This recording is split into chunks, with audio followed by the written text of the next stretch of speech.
be agreed to. Mr. Speaker. Claire Curran. Thank you, Mr. Speaker. This is an historic day for intellectual property in New Zealand, and Labour supports this bill. This bill was introduced on the 9th of July 2008 by the Honourable Judith Tizard.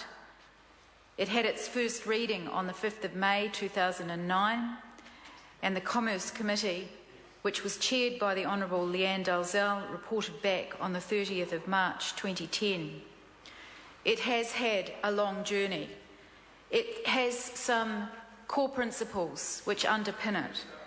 Those principles are to attempt the balance of two interests.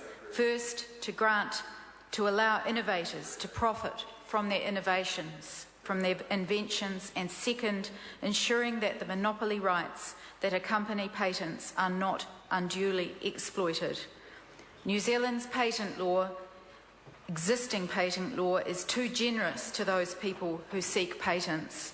This law had to be updated, it had to be modernised, but we believe that too many corporations had monopoly rights and many multinational corporations that can get patent rights to inventions inside New Zealand that would not be protected overseas.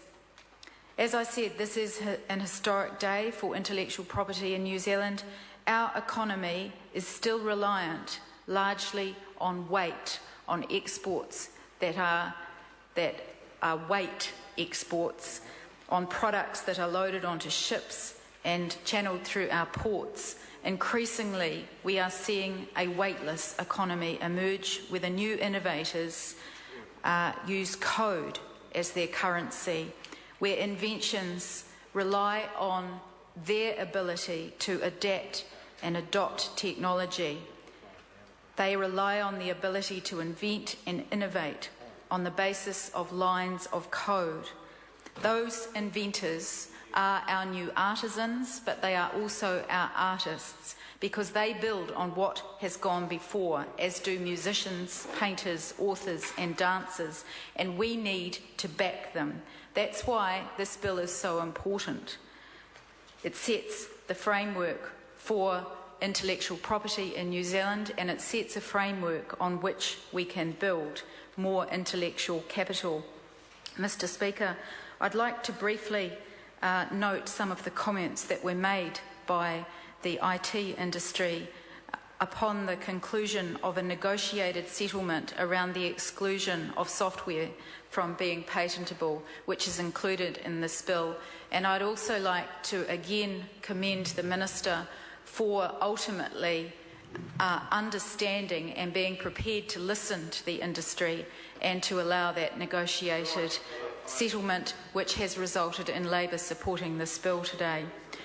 The Institute of IT Professionals has thanked the Minister for responding to industry concerns, clarifying the patent bill's intention to remove patentability of software, and for taking extra steps to ensure the law around software patents is clear and unambiguous. He says, the CEO, Paul Matthews, said, "The patent system does not work for software. We believe it's near impossible for software to be developed without breaching some of the hundreds and thousands of software patents awarded around the world for obvious work. Thus, many software companies in New Zealand creating outstanding and innovative software live with the constant risk that their entire business could be threatened due to litigious action by a patent holder." Ian McRae, Chief Executive of New Zealand's largest software exporter, Orion Health, said he welcomed the announcement because under the current regime, obvious things are getting patented. You might see a logical enhancement to your software, but you can't do it because someone else has a patent. In general, software patents are counterproductive, often used obstructively, and get in the way of innovation. John Ashcroft, Chief Innovation Officer of Jade Corporation, said that he believed the patent process was onerous, not suited to the software industry, and challenges our investment in innovation. Mr. Speaker, these are the heavyweights of the new economy in software development. These are the people that needed to be listened to, and thankfully they were. And I'd also just like to point out, Mr. Speaker, that New Zealand is not alone in heading in this direction in our jurisdiction. Our position on software patent, not excluding software patents, has been met with acclaim around the world in IT industries in many countries. Currently, in the German Parliament, the Bundestag has adopted a joint motion against software patents. This has been in just recent months. The resolution urges the German government to take steps to limit the granting of patents on computer programs. The Parliament says that patents on software restrict developers from exercising their copyright privileges, including the right to distribute their programs as free software. Patents help to create monopolies in the software market and hurt innovation and job creation. The Parliament calls on the German government to make sure that free software development is not restricted by patents. Mr. Speaker, the Parliament's resolution is being discussed currently in the German Parliament, and it is looking hopeful that it will progress. Finally, Mr. Speaker, I want to say that vigilance is required on this issue. Vigilance is required because I think we have to be watching closely to ensure that this new law provides a sufficient exclusion of software-based patents, because only time will tell that. They are notoriously complex, controversial, and much litigated. There's not even agreement on what constitutes a software patent. Many can be dressed up as business method patents, which are not directly addressed in this amendment. That is why we need to remain vigilant. We need to ensure that the boundaries of the exclusion, that we do maintain momentum around this, because they will be tested in due course.